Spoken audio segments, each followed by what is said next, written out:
Un énorme panache de fumée, visible pratiquement dans tout Paris. Notre-Dame est en feu, le monument le plus visité d'Europe, l'un des symboles de la capitale française. Voici sa flèche, qui culmine à 93 mètres, brûlée par les flammes. Elle vient à l'instant de s'effondrer. L'incendie s'est déclenché peu avant 19 h. Il aurait pris dans les combles de la cathédrale et s'est étendu à la charpente en bois du monument, construit entre le XIIe et le XIVe siècle. Notre-Dame de Paris, défigurée. La désolation vue du ciel.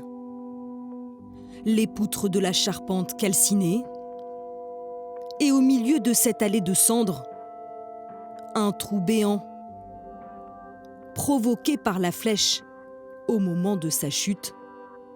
C'est elle qui a éventré le cœur de la cathédrale.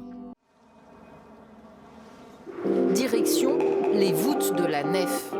Avec l'architecte en chef, nous découvrons une pièce unique, un des derniers vestiges de l'incendie suspendu à 27 mètres du sol depuis 2 ans. Ça, c'est probablement le seul bout de bois de la flèche qui n'est pas brûlé. Vous voyez, on distingue des roses. Et en fait, c'était une grande couronne. Il y avait la couronne et ça repartait, il y avait la croix et le coq. Il a pris son envol. Ah, il monte.